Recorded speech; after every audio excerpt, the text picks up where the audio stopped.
Hello everyone, welcome to missile classes. और class start होने से पहले मैं आप लोगों को एक पहलू बता रहा हूं जिसका आंसर आप लोगों को कमेंट सेक्शन में बताना है। वह कौन सा चीज है जो हम खाएं तो बच जाए?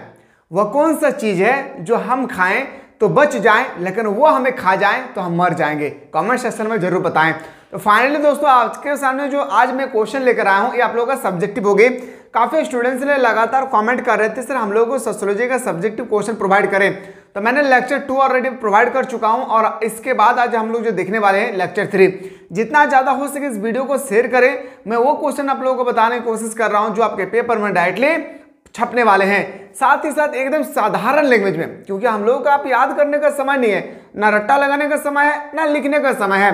तो मैं कोशिश करूंगा वीडियो के माध्यम से एकदम सीधा लैंग्वेज में, साधारण लैंग्वेज में मैं ऐसा चीज बताऊं तो आपका आंसर आपके माइंड में सेटअप हो जाए और उसके बाद अपने पेपर में आप अच्छी तरह से लिख भी सकते हैं। तो चलिए हम लोग क्वेश्चन को स्टार्ट करते हैं। पहला क्वेश्चन है पर्यावरण आंदोलन पर प्रकाश डाले। ये क्वेश्चन आपके पेपर में 1 मार्क्स का नहीं बल्कि 5 मार्क्स का आपके पेपर में आने वाले हैं। देखिए, सबसे पहला क्वेश्चन है पर्यावरण आंदोलन पर प्रकाश डाले। पहला आपको पता होना यह चाहिए कि पर्यावरण एक्चुअली कहते किसको है। What is environment? पर्यावरण किसे कहते हैं? पर्यावरण प्रदूषण ने मानवीय जाति के भविष्य को अहंकारिक बना दिया है। माने पर्यावरण प्रदूषण जो होती है ना, दिन प्रतिदिन मनुष्य को एक क्या बोलते हैं नर्क सा बना दिया है। अतः पूरे विश्व के लोगों का ध्यान पर्यावरण पर गया है और पूरी दुनिया के सभी लोग अपना ध्यान को पर्यावरण पर आकर्षित कर रही है। क्यों? क्योंकि उनको देख रहे हैं दिन प्रतिदिन, जैसे जल प्रदूषण, वायु प्रदूषण, ध्वनि प्रदूषण, मृदा प्रदूषण, ये सब क्या है? पर्यावरण का ही एक लक्षण है। इन चेतना का संचार हुआ है और पर्यावरण की रक्षा में सरकार एवं गैर सरकारी तंत्र लग गए हैं, जिसके परिणाम स्वरूप पर्यावरण को और अधिक विषाक्त होने से बचा लिया गया है। पर्यावरण आंदोलन में सरकार की भूमिका बहुत ही महत्वपूर्ण रही। पर्यावरण आंदोलन में सरकार की भूमिका बहुत महत्वपूर्ण रही और निम्नलिखित तत्वों पर प्रमाणित हुआ है। क्या क्या प्रमाणित हुआ है? चलिए एक एक करके हम लोग इसको देखते हैं। पॉइंट नंबर 1, राष्ट्रीय पर्यावरण न्यायाधिकरण की स्थापना। राष्ट्रीय पर्यावरण न्याय अधिकरण की स्थापना। पॉइंट 2, पर्यावरण वाहिनी का गठन। जो पर्यावरण वाहिनी है उसका क्या किया गया है? गठन किया गया है। वन्य जीव सुरक्षा अधिनियम 1972। पॉइंट नंबर 3, वन रक्षण एवं वृक्षारोपण।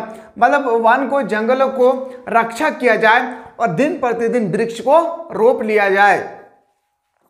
प्रदूषण नियंत्रण के लिए बनाए गए अधिनियम। प्रदूषण नियंत्रण के लिए याद रखिएगा, लिए बनाए गए अधिनियम, इसको भी हम लोग को ध्यान देना है। देखिए, पर्यावरण किसे कहते हैं ना, हमारे चारों ओर वातावरण में जो भी चीजें हमें दिख रही है उसको हम लोग पर्यावरण कहते हैं। ठीक है, इसे याद रखिएगा। लेकिन आपसे यहाँ पे ना पर्यावरण आंदोलन के बारे में पूछा गया। पर्यावरण के प्रति एक बार आंदोलन हुआ था। क्यों हुआ था? क्योंकि दिन प्रतिदिन पर्यावरण पे हम लोगों को क्षति पहुंच रही है। कैसे सर? जैसे जल प्रदूषण, ध्वनि प्रदूषण, मृदा प्रदूषण। तो इस पर रोक कैसे लगाया जाए, इस पर एक मीटिंग बैठाया गया था जिसमें निम्न बातों को बताए गए थे। ये क्वेश्चन 1 मार्क्स का नहीं, आपके पेपर में 5 मार्क्स का आने वाले हैं। चलिए अगला क्वेश्चन पर आगाज करते हैं सर। अगला पॉइंट है सर, जल प्रदूषण निवारण एवं नियंत्रण अधिनियम 1947 को भी थी। वायु प्रदूषण निवारण नियंत्रण हुआ था 1947 में। जल उपकरण अधिनियम तथा पर्यावरण सुरक्षा अधिनियम हुआ था। संशोधित राष्ट्रीय वन नीति हुआ था। सरकार द्वारा वर्ण विक्षेपण, पर्यावरण शिक्षा एवं प्रशिक्षण की व्यवस्था की गई थी। प्रशिक्षण संस्थान जैसे इंदिरा गांधी राष्ट्रीय मनोरंजन कॉलेज, ये सब क्या किया गया था? पर्यावरण के बारे में बताया गया था कि हम लोग पर्यावरण को कैसे सुरक्षा रख सके, इसके रिगार्डिंग एक मीटिंग बनाया गया था, एक कमेटी बनाई गई थी। जैसे और भी आप देख सकते हैं, जैसे आप देख सकते हैं कि भारतीय वन प्रबंधन संस्था जैसे भोपाल में हो गया, भारतीय वन्य जीव संस्था, पर्यावरण शिक्षा केंद्र अहमदाबाद, राष्ट्रीय शैक्षणिक अनुसंधान एवं प्रशिक्षण परिषद, पर्यावरण संरक्षण अधिनियम, केंद्रीय गंगा प्राधिकरण 1985। प्रयुक्त व्याख्या से स्पष्ट होता है कि पर्यावरण आंदोलन में सरकार की भूमिका अहम रही है। इस तरह से सरकार ने बहुत सारे कदम उठाए हैं पर्यावरण को बचाने के लिए, इसलिए इसका नाम से जाना जाता है पर्यावरण आंदोलन के नाम से। हम लोग इसको अच्छी तरह से जानते होंगे। आशा करते हैं कि आप लोगों को बेहतरीन तरीके से पर्यावरण के बारे में समझ में आ गया होगा। और अगर कोई भी ऐसे स्टूडेंट्स हैं जिनको पर्यावरण के बारे में समझ में नहीं आया, मेरे भाई यहाँ पे ना पर्यावरण के बारे में नहीं पूछ रहे हैं। सबसे मेन बात तो यहाँ यही है कि पर्यावरण के बारे में यहाँ नहीं पूछ रहा है, बल्कि पर्यावरण आंदोलन, मतलब पर्यावरण को कैसे बचाया जाए, इसके प्रति एक आंदोलन हुआ था। इसी के रिगार्डिंग इस टॉपिक में बातचीत हो रही थी। अब आते हैं सर इससे भी top of the most important question, जो टॉप क्वेश्चन के अकॉर्डिंग हम लोग को देखना है, एक एक क्वेश्चन को एकदम बेहतरीन पूर्वक से देखना है। पहला, जाति के 3 प्रकारों को लिखिए। पहले जाति का 3 प्रकार होते हैं मेरे दोस्त। जाति का क्या क्या प्रकार होते हैं, सबसे पहले देखिए। प्रातिगत कानूनों का ग्रामीण समाज में विशेष महत्व होता है। तथ्यों के आधार पर स्पष्ट हो जाता है कि सीमांत ग्रामीण क्षेत्र में बाध्यकारी कानून की तुलना में, पर ये क्वेश्चन ना उतना इंपॉर्टेंट नहीं है, इसको आप स्किप कीजिए। ये क्वेश्चन देखिए जो बहुत इंपॉर्टेंट है। नातेदारी को परिभाषित करें। नातेदारी वह संबंध है जो माता पिता एवं उनके बच्चे अथवा सहोदर के संबंध के द्वारा वास्तव में अथवा अनुमानित रूप में ज्ञात किया जाता है। इसी को हम लोग बोलते हैं नातेदारी। फिर से मैं बोल रहा हूं, समझिएगा।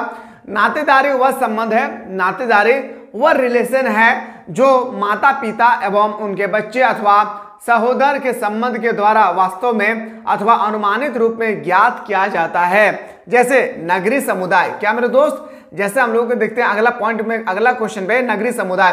ये क्वेश्चन 2 मार्क्स का आएगा, ये क्वेश्चन 2 मार्क्स का आएगा।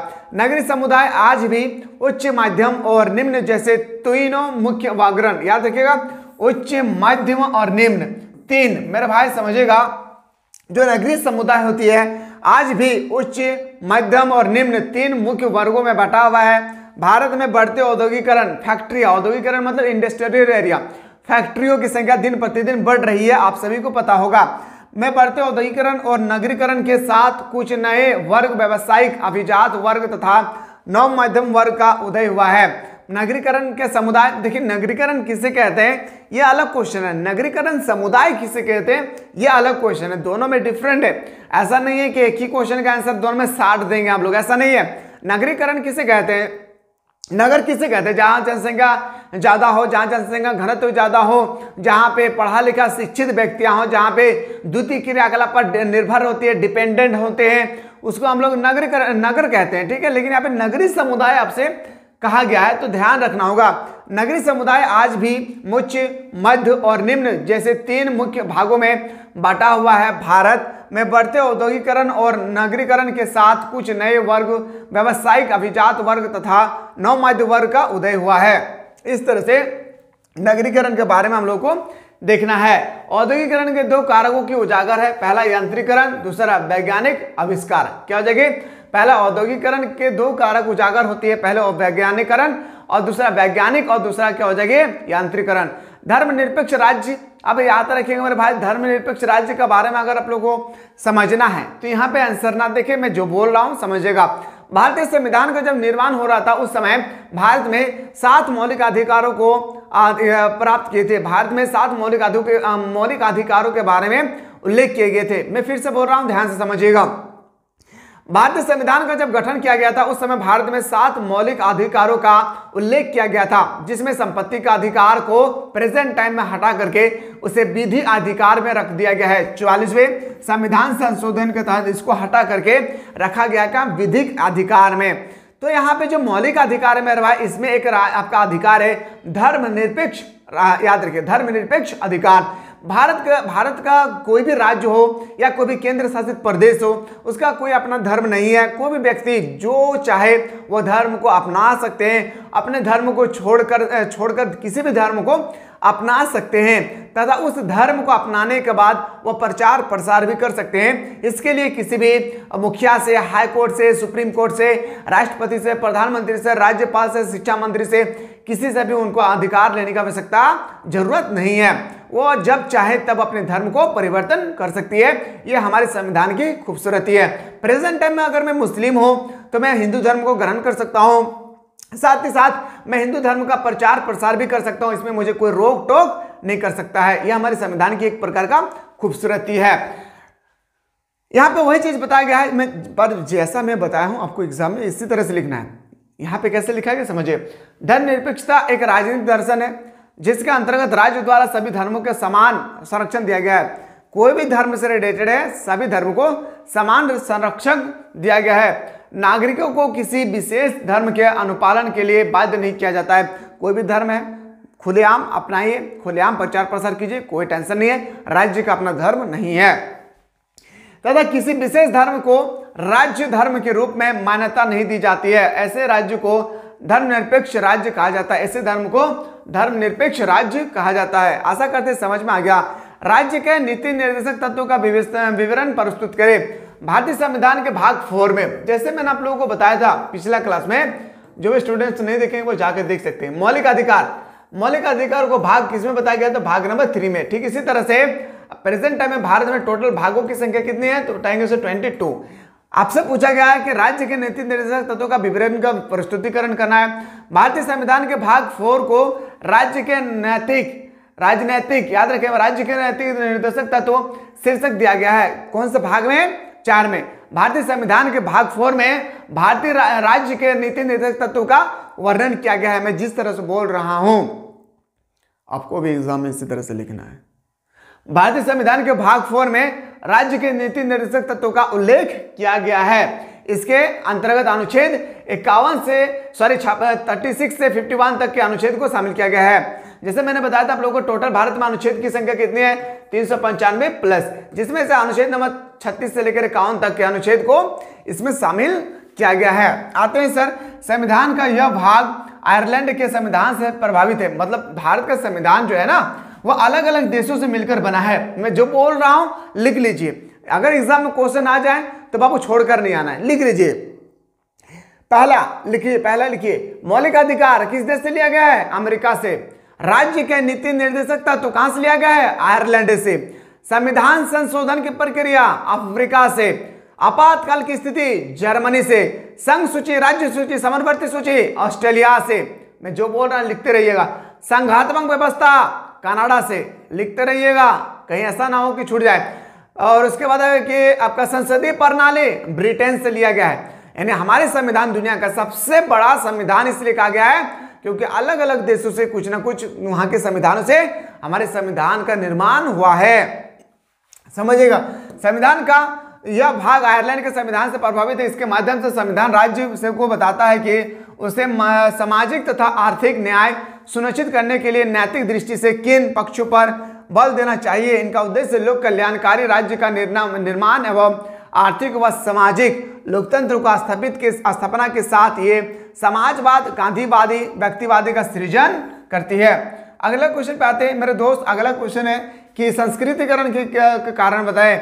इससे पहले मैं बता दूं आप लोगों को, अगर आप में से कोई से स्टूडेंट्स है जो आपके घर में छोटे भाई बहन होंगे जो क्लास 11 में है, तो उन लोगों को जरूर एक बार इन्वाइट करें। मिसाइल क्लासेस के एप्लीकेशन में 1 अप्रैल से न्यू बैच स्टार्ट हो रही है, जहां पे ओनली फॉर 399 रुपये में पूरे 12 महीना तबड़तोड़ तरीके से सुबह और शाम, इस बार ऑनलाइन, इस बार VOD नहीं, इस बार ऑनलाइन क्लास चलेगी मेरे भाई, जहां पे थ्योरी लेक्चर, सबसे पहले चैप्टर को समझाया जाएगा, फिर आपका ऑब्जेक्टिव बताया जाएगा, फिर आपका सब्जेक्टिव बताया जाएगा, फिर आपका ब्लूप्रिंट का क्वेश्चन बताया जाएगा, फिर आपका मॉडल पेपर बताया जाएगा, फिर आपका सेलेक्टेड क्वेश्चन बताया जाएगा, फिर आपका PYQ बताया जाएगा। इतना सारा कंटेंट ओनली फॉर 399 रुपीज में भरपूर 1 अप्रैल से आप अपनी तैयारी को कर सकते हैं। तो घर के आसपास में कोई भी आपके भाई बहन वगैरह जो भी होंगे रिलेशनशिप में या दोस्ती वगैरह कोई भी होंगे, तो उन लोगों को इन्फॉर्म कर दे। इस बार VOD क्लास नहीं, इस बार ऑनलाइन क्लास के साथ साथ VOD क्लास चलेगी। सुबह और शाम दोनों टाइम ऑनलाइन क्लास चलेगी। जहां पे कोई भी दिक्कत होगी तो आप हमसे बातचीत कर सकते हैं। आते हैं सर अगला क्वेश्चन पे। क्वेश्चन है सर, संस्कृतिकरण के कारणों पर प्रकाश डाले। संस्कृतिकरण की प्रक्रिया जाति संरचना से संबंधित है। जाति में संस्कृतिकरण है वह कुछ जातियों को उच्च जाति के रूप में रेखांकित किया जाता है, कुछ जातियों को निम्न जाति के रूप में रेखांकित किया जाता है। संस्कृतिकरण का तो मेन मुद्दा तो यही है, कुछ जाति होती है जिसको क्या किए जाते हैं, कुछ जाति होती है जिसको उच्च हायर कास्ट कैटेगरी में रखा जाता है, कुछ जाति को लोअर कैटेगरी में रखा जाता है। यस या नो? उच्च तथा निम्न का कोई वैज्ञानिक आधार नहीं है, यह जन्म आधार पर है, जन्म पर आधारित है। यह पवित्रता तथा अपवित्रता के सिद्धांत से जुड़ा हुआ है। निम्न जाति के लोग अपनी सामाजिक परिस्थिति में सुधार करना चाहते हैं, इस दशा में प्रत्येक करते हैं, ऊंची जाति का अनुकरण करते हैं, उनके विचारों कर्म कांडों का अनुकरण करते हैं, उनके रीति रिवाजों को अपनाते हैं, उनकी जीवन पद्धति का अनुसरण करते हैं। यह प्रक्रिया हिंदू समाज में प्रचलित है, कुछ जनजातियों में भी प्रचलित है। उदाहरण के रूप में पोल तथा उड़ाव की चर्चा की जा सकती है। यह लगातार चलने वाली प्रक्रिया है। इसी प्रक्रिया को प्रोफेसर M.N. निवास ने श्रीनिवास होगी मेरे भाई, यहाँ पे गलत लिखा, श्रीनिवास ने संस्कृतिकरण की प्रक्रिया के रूप में रेखांकित किया है। चलिए देखिए, ये कितना इतना इंपॉर्टेंट नहीं है, आपको सिर्फ समझ लेना है। आज से दलित आंदोलन जो ऑफ द मोस्ट इंपॉर्टेंट होती है, दलित आंदोलन। समझते हैं दलित आंदोलन के बारे में विस्तार पूर्वक से। मैं थोड़ा सा जूम कर देता हूँ, दलित आंदोलन के बारे में पढ़ना बहुत जरूरी है। सबसे पहले बता दूं, याद रखिएगा, दलितों पर आज़ादी से पहले भी और आज़ादी के बाद भी दलितों पर काफ़ी ज़्यादा अत्याचार हो रही है भारत में, ठीक है, समझिएगा। वह आंदोलन जिसे दलितों को सामाजिक एवं सांस्कृतिक दस्ता, शोषण, उत्पीड़न, सामाजिक, आर्थिक, राजनीतिक निर्भाग्यताओं से मुक्ति दिलाने के लिए चलाया गया था, उसे दलित आंदोलन के नाम से जाना जाता था। पहले दलितों पर ना काफ़ी ज़्यादा शोषण किए जाते थे, काफ़ी ज़्यादा अत्याचार किए जाते थे, चाहे वो सामाजिक के माध्यम से हो, आर्थिक के माध्यम से हो, राजनीतिक से हो, या निर्भाग्यताओं से मुक्ति दिलाने के लिए चलाया गया था, उसे दलित आंदोलन के नाम से जाना जाता है। हिंदू जाति व्यवस्था में अछूतों को प्रशासनिक भाषा में अनुसूचित जाति कहा गया है। यह कोई एक विशेष जाति नहीं थी, यह कोई एक दलित जो है ना, कोई विशेष जाति नहीं थी, लोगों ने दलित बना दिया मेरे भाई, बल्कि कुछ शर्तों के आधार पर एक जाति अनुसूचित जाति घोषित की जा सकती थी। गांधी जी ने इस वर्ग के लिए हरिजन शब्द का इस्तेमाल किया। गांधी जी ने दलितों को हरिजन शब्द का इस्तेमाल किए थे। किसने? गांधी जी ने जो थे दलित को हरिजन शब्द का इस्तेमाल किया, जिसका अर्थ होता है ईश्वर का संतान या ईश्वर को संतान। गांधी जी ने कहा था कि कोई व्यक्ति दलित नहीं होता है, उनको भी ईश्वर ने बनाया है, इसलिए गांधी जी ने दलितों के लिए हरिजन शब्द का प्रयोग किए थे। और हरिजन का अर्थ होता है क्या? तो बताएं, ईश्वर का संतान।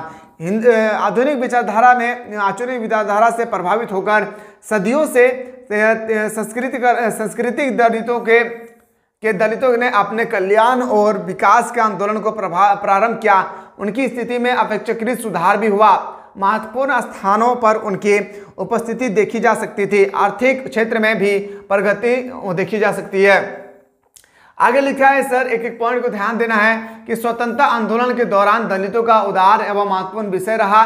पंजाब में आदि धर्म आंदोलन, उत्तर प्रदेश में सतनामी आंदोलन, केरल में नारायण गुरु का आंदोलन तथा तमिलनाडु का आदि द्रविड़ आंदोलन के परिणाम स्वरूप दलित द्वार का सकारात्मक वातावरण बनाया। दलित आंदोलन में अम्बेडकर, ज्योतिबा फुले, E.P. वेरियर आदि ने उल्लेखनीय भूमिका निभाई। अम्बेडकर ने इस आंदोलन को संपूर्ण देश में फैला दिया। उनके द्वारा स्थापित अनुसूचित जाति फेडरेशन और फिर रिपब्लिक पार्टी जैसे संस्थान इस दिशा में सहनशीलता प्रयास किया। ये है सर हम लोग का दलित आंदोलन। अब आते हैं सर हम लोग चिपको आंदोलन, जो बहुत इंपॉर्टेंट है। चिपको आंदोलन, दलित आंदोलन, ताड़ी विरोध आंदोलन, यही तो है जो क्वेश्चन जो है बार बार एग्जाम में रिपीटेड करते हैं, घुमा फिरा कर पूछते हैं। चिपको आंदोलन समझते हैं। चिपको आंदोलन पर प्रकाश डालें। राजस्थान के जोधपुर शहर में 25 किलोमीटर दूरी खैजरी गांव में एक महिला अमृताबाई ने तत्कालीन जोधपुर रियासत के महाराजा अभय सिंह द्वारा भेजे गए लकड़हारे को खैजरी का पेड़ काटने नहीं दिया और वापस भेज दिया। उसने यह कहा कि पेड़ काटना ही है तो पहले मुझे काटना होगा, और यह कहते हुए अमृताबाई खैजरी के पेड़ से चिपक गए और यहाँ से चिपको आंदोलन का आरंभ हो गया। धीरे धीरे यह उत्तराखंड में भी जारी हुआ। तो सबसे पहले चिपको आंदोलन की शुरुआत राजस्थान के जोधपुर में एक गांव था, याद रहे, खैजरी गांव। कौन सा गांव? खैजरी गांव। मैं फिर से बोल रहा हूं, ध्यान से समझिए क्योंकि ये बहुत इंपॉर्टेंट आपके पेपर के रिगार्डिंग। राजस्थान के जोधपुर शहर से 25 किलोमीटर दूरी खैजरी गांव की एक महिला अमृताबाई ने तत्कालीन जोधपुर रियासत के महाराजा अभय सिंह द्वारा भेजे गए लकड़हारे को खैजरी का पेड़ काटने नहीं दिया और वापस भेज दिया, और कहा था कि पेड़ काटने से पहले हमारी लाश से यानी मुझे काटना होगा, और यह कहते हुए अमृताबाई खैजरी के पेड़ से चिपक गए। यहीं से चिपको आंदोलन की शुरुआत हो गई। अमृताबाई द्वारा खैजरी वृक्षों की रक्षा के लिए प्रारंभ किया। चिपको आंदोलन समाप्त नहीं हुई, और ये चिपको आंदोलन जो है ना बिल्कुल समाप्त नहीं हुआ।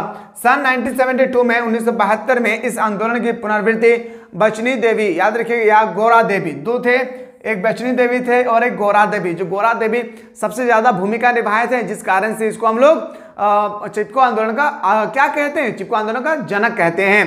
के त्याग से आरंभ हुआ। इस प्रकार चिपको आंदोलन वृक्षों की रक्षा से संबंधित है। सुंदरलाल बहुगुणा ने चिपको आंदोलन को एक वैचारिक आधार प्रदान किया है। जो सुंदरलाल बहुगुणा है, इनको हम लोग चिपको आंदोलन का प्रणेता कहते हैं, सॉरी अगुवाई कहते हैं। क्या कहते हैं? अगुवाई कहते हैं। और चिपको आंदोलन का जो जनक होती है उसको हम लोग क्या बोलते हैं? गौरा देवी को कहते हैं। इस तरह से चिपको आंदोलन के बारे में आपके पेपर में 5 मार्क्स का क्वेश्चन आएगा, जो आपको सही सही से लिखना होगा। अब आते हैं सर ग्रामीण एवं नगरीय संरचना। मैं फिर से कह रहा हूं मेरे भाई कि ग्रामीण और नगरीय में ऑलरेडी मैं लेक्चर नंबर 2 में जो आप लोगों का लेक्चर अभी मैंने जस्ट जो प्रोवाइड किया था लेक्चर, जो top of the most important question था, मैं बेहतरीन तरीके से आप लोगों को मैं बताया था कि अगर आपके सामने, अगर आपके पेपर में आ जाए ग्रामीण और नगरी में डिफरेंट क्रिएट करने के लिए आ जाए, क्या मेरे दोस्त, अगर आपके पेपर में डिफरेंट क्रिएट करने के लिए आ जाए तो आपको कैसे क्रिएट करना है, मैंने आपको बेहतरीन तरीके से एक एक करके इतना बेहतरीन तरीके से मैं अपनी तरफ से एक्सप्लेन किया हूं। यकीन नहीं होता है आप लोगों को, इस पेपर को जाकर देखिए। क्या देख रहे हैं मेरे भाई? आज यही पेपर आएगा। एक बार अगर आपके पास समय है, अगर आप चाहते हैं कि सोशियोलॉजी में मेरा अच्छा मार्क्स आए, एक बार आप जाएं यहाँ पे, मैं इतना बेहतरीन तरीके से ग्रामीण किसे कहते हैं, नगरी किसे कहते हैं, ग्रामीण नगरी में क्या क्या डिफरेंट है, A to Z मैं आप लोगों को प्रोवाइड कर चुका हूं। फिर भी मैं एक बार आप लोगों को मैं बता देना चाहता हूं, जो बहुत ही इंपॉर्टेंट होगा आपके पेपर के रिगार्डिंग। समझिएगा कि कृषि आधारित वर्ग संरचना में परिवर्तन के कारण, यहां तो आपको सबसे पहली बात तो देखना ही नहीं है। पहले एक बार इस लेक्चर को देखिए, सारा चीज एकदम हलवा हलवा से मैं बता रखा हूं। यहाँ पे मैं एकदम हलवा हलवा सा मैं बता रखा हूं। एक बार जाकर आप लोग देखिए इस पेपर को, ठीक है? चलिए, नहीं तो अगर ये आप किताबी लैंग्वेज देखेंगे ना, फिर आपको समझ में नहीं आने वाला है। आते हैं सर अगला क्वेश्चन पे। परियोजना कार्य के स्तरों को विश्लेषण करें। जो परियोजना कार्य है, इसके स्तरों का हम लोग को विश्लेषण करना है। ये प्रोजेक्ट वर्क के अकॉर्डिंग अगर हम लोग बात करते हैं, क्या ऐसा बात करेंगे जैसे समस्या का चयन करना, परियोजना निर्माण की रुचि के विषय का चयन करना, विषय को साधन सोमा के अंतर्गत आना, समस्या की उपयोगिता व लाभ के आधार पर निश्चित करना, अध्ययन क्षेत्र का निर्णय करना, सूचनाओं का एकत्रित होना और पुनः आवश्यकता अनुसार उसका चयन करना। पॉइंट नंबर 7 है अध्ययन विधि व तकनीकी का निर्धारण करना। आगे दिया है कि तथ्यों का संकलन करना। यह है सर प्रोजेक्ट का कार्य। और भी है सभी समानता पर प्रकाश डाले, throw light on women's quality. मेरे भाई यहाँ पे स्त्री होगी, यहाँ पे सबसे पहली बात तो यहाँ पे गलत लिखा हुआ है, यहाँ पे स्वयं है, यहाँ पे स्त्री होगी। सबसे पहले स्त्री समानता पर प्रकाश डाले। मैं एक क्वेश्चन बताया था पिछला वीडियो में, यहीं पे बताया था, मैं फिर से कह रहा हूं मेरे दोस्त, एक बार जाकर फिर से आप लोग एक बार इस क्वेश्चन को देखिए। मैं जब रिक्वेस्ट कर रहा हूं तो कुछ खास बात है, जिस कारण से मैं आप लोगों को रिक्वेस्ट कर रहा हूं। यहाँ पे मैंने बताया था महिलाओं का सशक्तिकरण, महिलाओं के अंदर में क्या क्या विशेषताएं, महिलाओं का क्या क्या पावर है, मैं बेहतरीन तरीके से वहां पे एक्सप्लेन किया हूं। एक बार देख लीजिए, क्योंकि महिला सशक्तिकरण से रिलेटेड आपके पेपर में 5 मार्क्स का क्वेश्चन छपेगी, ठीक है? देखिए, स्त्री समानता पर प्रकाश डाले। स्त्री की समानता का आशय लिंग के आधार पर भेदभाव की पाबंदी। नहीं कह सकते हैं कि तुम लड़की हो, नहीं कर सकती हो, तो ऐसा नहीं करना चाहिए हम लोगों को, ठीक है? वही कह रहा है कि लड़की को भी समानता दिया जाए मर्द की तुलना में। स्त्री की समानता का आशय यह है कि लिंग के आधार पर भेदभाव की पाबंदी। भारतीय संविधान के अनुच्छेद 15 में लिंग के आधार पर भेदभाव को प्रतिबंध किया गया है। जैसे भारतीय संविधान में कितना अनुच्छेद है? 395 प्लस, 395 अनुच्छेद प्लस है। तो यहाँ पे वही चीज आपसे बताया जा रहा है कि भारतीय संविधान के अनुच्छेद 15 में लिंग के आधार पर, किसके आधार पर? लिंग के आधार पर भेदभाव को प्रतिबंधित किया गया है। स्त्री को पुरुषों के समान अवसर व नौकरी प्रदान किया जाना चाहिए, प्रदान किया जाना भी इसमें सम्मिलित किया गया है। मतलब सिर्फ मर्द लोग जो होते हैं, पुरुष लोग को ही नौकरी का अवसर प्रदान ना करे, बल्कि महिलाओं को भी नौकरी का अवसर प्रदान किया जाए। जिस तरह से एक मर्द को सारे चीज में, आर्थिक, राजनीतिक, सामाजिक, सांस्कृतिक, धार्मिक चीज में जो स्वतंत्रता दिए गए हैं, इसी तरह से महिलाओं को भी आर्थिक, राजनीतिक समानता, राजनीतिक, सांस्कृतिक, शैक्षणिक रूप में समानता दिए जाए। स्त्री को शिक्षा, स्वास्थ्य जैसे बुनियादी शिक्षा प्रदान किया जाना चाहिए। इसके लिए उनके लिए जीवन स्तर में सुधार, आदि के लिए महिला सशक्तिकरण पर बल दिया जाना स्त्री समानता का द्योतक है। सरकारी सेवाओं में अवसर विकास, सरकारी जो दफ्तर होती है, सरकारी कर्मचारी होते हैं, उसमें भी पुरुषों के से कंधे मिलाकर महिलाओं को भी काम करने का अधिकार दिया जाए। सरकारी सेवाओं में अवसर की समानता के अलावे योग्यता अनुसार महिलाओं की शर्तें भी भर्ती करना भी स्त्री का समानता की एक महत्वपूर्ण कड़ी है। यह है स्त्री समानता पर प्रकाश। ठीक है, आते हैं सर पितृसत्ता क्या है, इसकी प्रमुख विशेषता क्या है। पितृसत्ता समझते हैं, एग्जाम में अगर आ जाए हमारे पेपर में कि पितृसत्ता किसे कहते हैं, समझना बहुत जरूरी है। पितृसत्ता एक व्यवस्था है जो लैंगिक असमानता एवं शक्ति तथा हैसियत में भेदभाव की बुनियादी पर आधारित है। पितृसत्ता का अर्थ परिवार में महिलाओं तथा बच्चों पर पुरुषों का वर्चस्व होना है। शक्ति संरचना के सभी केंद्रों पर पुरुषों का नियंत्रण रहता है। भारतीय समाज में पितृसत्ता के मुख्य कारण निम्नलिखित है। Point number one combined joint family, याद रखिए संयुक्त परिवार। भारत में संयुक्त परिवार का प्रचलन सदा से अधिक रहा है। इस व्यवस्था में स्त्री को शक्ति तथा सत्ता में कम महत्व दिया गया है और पुरुषों को अधिक। मतलब संयुक्त परिवार जो होती है, ज्वाइंट फैमिली होती है, इसमें पुरुषों का शक्ति अधिक होती है और महिलाओं की शक्ति कम होती है। ठीक है, चलिए देखते हैं। महिलाओं को ज्यादा शक्ति भी नहीं देना चाहिए, नहीं तो फिर ओढ़ फांद करना शुरू कर देंगे। चलिए मेरे भाई अगला पॉइंट देखते हैं। जाति व्यवस्था के नियमों ने भी परिवार में पिता की शक्ति को अधिक माना है। पुरुषों के अधिकारों को बढ़ाया है। अब पुरुषों के अधिकारों को जो बढ़ाया है, हर एक घर में एक मेंबर होती है। अगर मेनली हम लोग बात करेंगे, वो मेंबर फादर होती है। जो घर के जो क्या होते हैं, जो बुजुर्ग होते हैं, वो घर के क्या होते हैं, एक मेंबर होते हैं, जिसे हम लोग घर का मुखिया कहते हैं। आर्थिक व्यवस्था, स्त्री लंबे समय से आर्थिक रूप से आत्मनिर्भर नहीं रही है, वे पुरुषों पर आश्रित रही है। इसके कारण भी पितृसत्ता मजबूत है। इसमें भी क्या हुई है, पितृसत्ता मजबूत हुई है। पॉइंट नंबर नेक्स्ट, सिर्फ पर्दा प्रथा तथा राजनीति ने भी महिलाओं को शक्ति से वंचित रखने में मदद की है। यह है सर हम लोग का क्वेश्चन। किसके बारे में, तो बताएंगे सर एक एक क्वेश्चन को ध्यान से देखना मेरे दोस्त। पितृसत्ता के प्रमुख विशेषता आते से सामाजिक परिवर्तन के कारणों की विवेचना करें। जो सामाजिक परिवर्तन है, सामाजिक परिवर्तन मतलब जो सोशल चेंजेस होती है ना, इसके बारे में हमसे पूछे गए हैं। एक एक क्वेश्चन को देखना है। फिर हम लोग देखेंगे वर्ग क्या है, इसके क्या क्या विशेषताएं, ये भी हम लोग देखने वाले। फिर हम लोग देखेंगे मेरे भाई क्या देखेंगे, सांप्रदायिकता को दूर करने के सुझाव, ये सब देखना बहुत जरूरी है। फिर हम लोग देखेंगे स्वतंत्र भारत में महिलाओं का आंदोलन, ये सबसे पहले हम लोग डिस्कस करते हैं मेरे भाई। ये सबसे मेरे अकॉर्डिंग सबसे इंपॉर्टेंट क्वेश्चन है आज के दौर का ये। तो सबसे पहले हम लोग इसको डिस्कस करते हैं। स्वतंत्रता भारत में महिलाओं का आंदोलन पर निबंध लिखिए। सर्वमान्य मत के अनुसार भारत में महिला आंदोलन का प्रारंभ 19वीं सदी में ब्रिटिश शासन काल में हुआ है। यह 19वीं सदी में भारत में प्रारंभ किए गए सामाजिक सुधार आंदोलन का एक भाग था। गांधी जी ने महिलाओं को सक्रिय स्तर पर सहयोग देने को कहा। गांधी जी जब थे तो गांधी जी ने कहा था कि महिलाओं को भी अपने पुरुषों की तुलना में कुछ अधिकार दिया जाए। स्वतंत्रता आंदोलन में महिलाओं की बढ़ती भूमिका को देखते हुए विभिन्न संगठन बने। इस समय के प्रमुख संगठनों में अखिल भारतीय समिति तथा भारतीय महिला समिति प्रयुक्त दोनों महिलाओं संगठनों ने निम्नलिखित उद्देश्यों के लिए आंदोलन किए, जैसे महिला शिक्षा, महिला अनपढ़ नहीं होना चाहिए। दो कमेटी बैठी थी, एक पहला अखिल भारतीय समिति और दूसरा भारतीय समिति महिला समिति, यानी भारतीय महिला कमेटी। दोनों कमेटी ने यह डिसाइड किया कि महिलाओं को शिक्षित किया जाए, स्वास्थ्य तथा सफाई में सुधार किया जाए, महिलाओं के लिए मताधिकार का प्रयोग किया जाए। पहले क्या होता था ना, महिलाओं लोग को वोट देने का अधिकार नहीं था, लेकिन प्रेजेंट टाइम में वो वोट डाल सकती है मर्दों के से कंधे मिला करके, लेकिन मर्दों के साथ नहीं, अलग लाइन पे। महिलाओं श्रमिकों के लिए मातृ लाभ आदि है। सिर्फ पुरुषों को ही जो है इसमें क्या है, सिर्फ पुरुषों को ही इसमें लेबर के रूप में काम नहीं किया जाए, बल्कि महिला भी अपने काम कर सकती है। महिलाओं द्वारा चलाए गए उन आंदोलन जिनसे व्यापक परिवर्तन का मार्ग खुला में प्रमुख है महाराष्ट्र का सहदासा आंदोलन, गुजरात तथा महाराष्ट्र में मूल्य विरोधी आंदोलन, जयप्रकाश नारायण के नेतृत्व में बिहार में चला गया बिहार आंदोलन। महिला सशक्तिकरण की दशा में सेवा अर्थात सेल्फ एम्प्लॉयमेंट वुमेन्स एसोसिएशन एक महत्वपूर्ण महत्वपूर्ण एवं ठोस प्रयास है।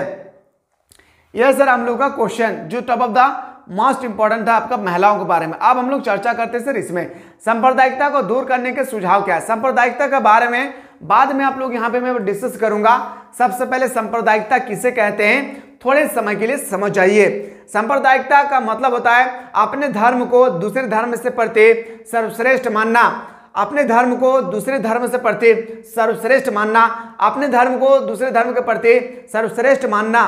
क्या मैं बोल रहा हूं समझिएगा, फिर से बोल रहा हूं सुनिए, बहुत इंपॉर्टेंट है।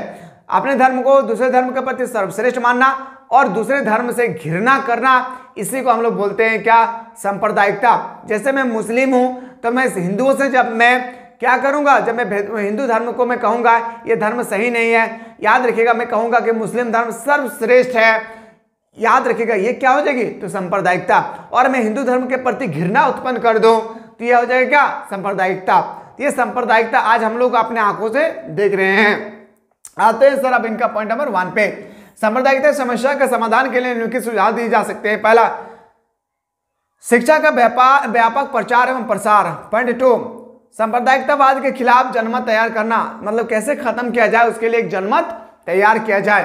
पॉइंट 3, चुनाव की राजनीति में सांप्रदायिकता एजेंडा पर प्रतिबंध लगाया जाए। सबसे ज्यादा अगर सांप्रदायिकता अगर पैदा होती है ना मेरे भाई, वो है चुनाव, याद रखिएगा वो है क्या, चुनाव। सबसे ज्यादा अगर कोई अगर सांप्रदायिकता फैलती है वो जगह का नाम है चुनाव। चुनाव आते ही हम लोग जाति धर्म पर लड़ाई करना शुरू कर देते हैं, जो हम लोग देख रहे हैं। प्रशासनिक ईमानदारी एवं सक्रियता को बनाए रखना, सांप्रदायिकता के खिलाफ एक व्यापक आंदोलन करना और सांप्रदायिकता के खिलाफ एक व्यापक आंदोलन करना। इस तरह से हम अपने सांप्रदायिकता को क्या कर सकते हैं, दूर करने के सुझाव देख सकते हैं। आशा करते हैं कि अगर सांप्रदायिकता से रिलेटेड क्वेश्चन आ जाए तो जिस तरह से मैंने आपको बताया कि अपने धर्म को दूसरे धर्म के प्रति सर्वश्रेष्ठ मानना तथा दूसरे धर्म को के प्रति घृणा उत्पन्न करना, याद रखिएगा उसी को हम लोग सांप्रदायिकता कहते हैं। सांप्रदायिकता को दूर करने का बहुत सारे नियम है, जिस तरह से आपको अच्छी तरह से यहाँ पे दिख रही है। मैं फिर से बता रहा हूँ, जो भी स्टूडेंट्स यहाँ तक अभी तक याद रखिएगा सब्जेक्टिव क्वेश्चन का लेक्चर नहीं देखिए मेरे दोस्त, एक बार सब्जेक्टिव को देखिए जो top of the most important question के अकॉर्डिंग यहाँ पे आते हैं। मैंने ऑब्जेक्टिव भी बताया हूँ, याद रखिएगा सारा चीज में एक एक करके निचोड़ करके मैं बता रहा हूं ताकि आपके पेपर में क्वेश्चन आए तो ना छूटे। कल जैसे मैं इकोनॉमिक्स का पेपर का तैयारी करवा था लगभग 3 से 4 दिन पहले, जो चीज मैंने बताया था हूबहू आपके पेपर में 30 ऑब्जेक्टिव में 27 ऑब्जेक्टिव हूबहू छाप दिए थे। तो उम्मीद करते हैं सोशियोलॉजी का पेपर भी बहुत ईजी आएगी, टेंशन नहीं लेना है, बहुत सिंपल सा पेपर होगा सोशियोलॉजी का। आते हैं सर अगला क्वेश्चन पे, सामाजिक परिवर्तन वर्ग क्या है इसकी विशेषता का विवेचना करें। अब आते हैं सर वर्ग क्या है इसके जो विशेषताएं होती है, इसकी जो खासियत होती है, इसके बारे में हम लोग जो विवेचना करेंगे वो हम लोग नेक्स्ट वीडियो में करेंगे मेरे दोस्त, नेक्स्ट वीडियो में। बाकी हम लोग एक एक क्वेश्चन को ना ऑब्जेक्टिव को भी हम लोग को साथ में लेके चलना है। क्यों? क्योंकि ऑब्जेक्टिव भी तो हमारे पेपर में ना 30 में से 30 आना चाहिए। जैसे कि भारत में पहली बार किस वर्ष राष्ट्रीय जनसंख्या घोषित की गई थी, ये सब के बारे में हम लोग नेक्स्ट वीडियो में चर्चा करते हैं। मिलते हैं इसी तरह से नेक्स्ट वीडियो।